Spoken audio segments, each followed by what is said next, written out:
Hi there, Simon from simonwoods.com. Aujourd'hui, we're in Bordeaux. I've got 4 wines, 3 reds and a Sauternes to finish. And we are all, I think all of them are Merlot dominant.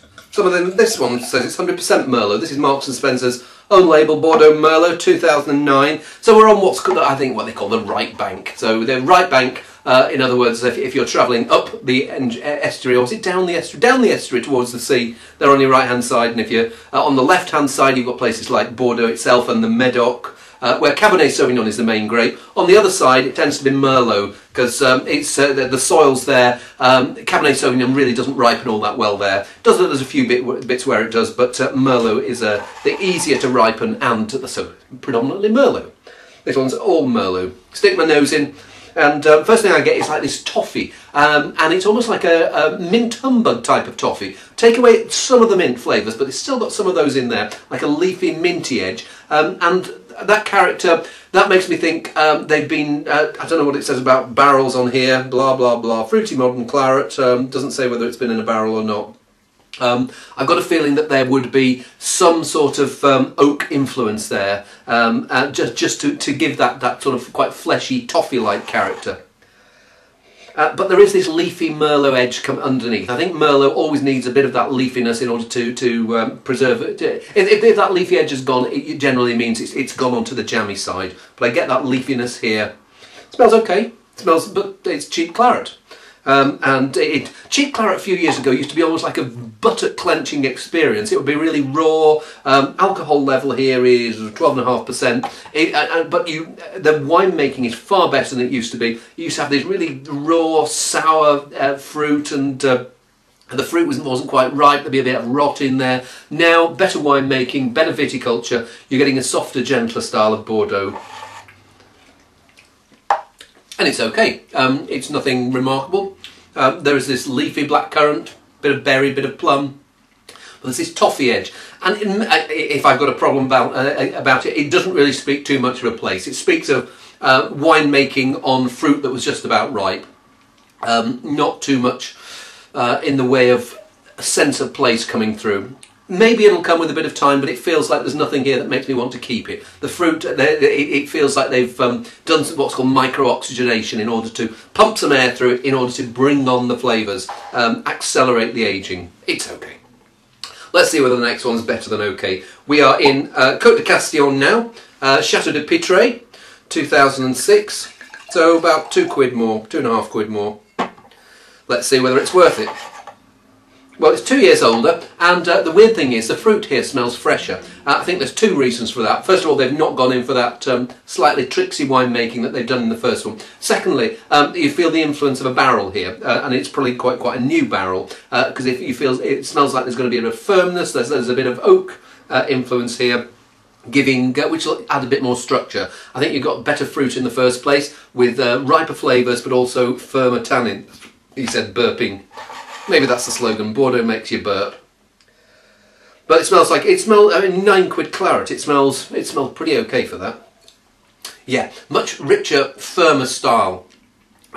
You're getting this tar, this leafiness. Again, I don't know what the blend is here, but Merlot would be typically 70–80% of it, with Cabernet Sauvignon and Cabernet Franc making up the balance. But you're getting a juiciness, and you're getting almost like it almost feels like there's a bit of the sea in there. There's a briny edge that's quite attractive. Some people say, well, first one you can very happily sit down and drink that by itself. This one, definitely a food wine. You really need something for which those tannins and that bit of both from the fruit and from the oak, something for them to fight against. At £9. I can't complain about that. It's okay now, and I think it's going to be okay for the next 3 or 4 years. So buy 2 or 3 bottles and try one in a year or two's time and see what they're like. I don't think you'll be disappointed. Final red, Chateau de Lussac, from one of what they call the Saint-Emilion satellites. In other words, Saint-Emilion wannabes.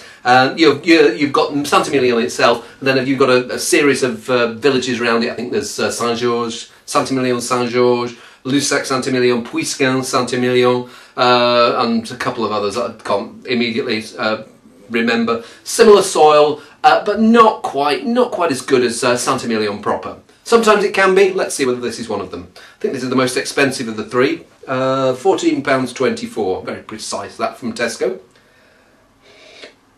Well, it's a 2002, we're in 2010 here, and it is showing its age. There's starting to get this slightly leathery, plummy quality that Bordeaux does get with age, and it's a character that I really like. I mean, I think I think some people drink their Bordeaux far too young. As soon as you get that character coming through, that's the stage at which I think, okay, starting to get interesting now.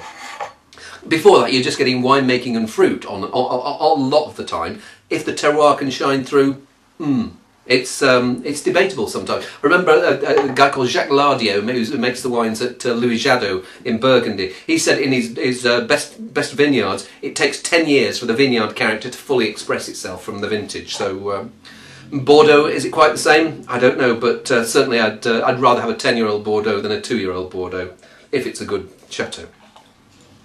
And there's softness and generosity there. It's funny, there's like a roasted character as well. Very mouth-filling, quite refreshing. Claret is one of those, Claret Red Bordeaux, if you don't know what Claret is.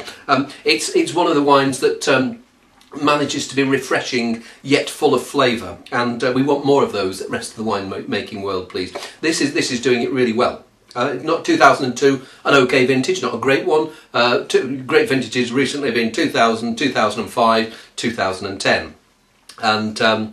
But this one is Bordeaux hasn't had any really bad vintages in recent memory, and this one has got. It feels like everything was ripe. It doesn't feel like there's too much rot there or anything, or any rot at all. But it's looking okay. I think again, £15 Claret. There's some far worse ones out there. Bully to Tesco for finding that. Let's see what this last one's like.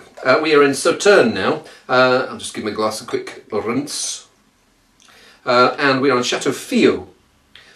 What vintage are we on? 1999. Golly, it's one of those labels that you really have to look to find the vintage. 1999, so more than 10 years old.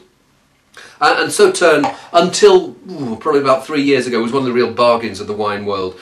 People have started to pick up on it, particularly in the wake of, they've had a really good run of vintages. Well, I mean, in the last decade, not really many years. 2003, there wasn't much botrytis, it was a bit too hot, but the vintages since then have been all okay, and 99 was another really good year, so let's see what the wine's like.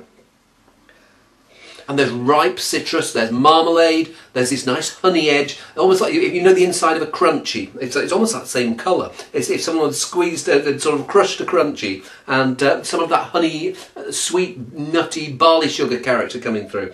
Smells good. Yeah, there's a lovely richness to it. I mean, it's quite weighty in alcohol, it feels like, 14%, not too big. Sauternes could often be higher. But you're left with freshness at the back, and yes, it's this barley sugar freshness. Sometimes the wines that taste of barley sugar are not very much else, but here it's got this grippy citrus acidity and this lovely creamy, nutty, honeycomb edge going on as well. And it still feels like it's got bags of life ahead of it, but certainly there's no problem drinking it now. It doesn't feel like there's any hard edges to resolve. Colour-wise, it's really pretty colour, and it's not. Sometimes a sign that it's developing too quickly is it goes far more orange than this. This has got that orange glow, but it's not going too brown yet. So I think there's still quite a lot of life ahead of this. Probably 10-15 years at least. Well, tasty. I think what I'm going to have to do is go out and get some blue cheese, chill that down, sit down and enjoy the evening.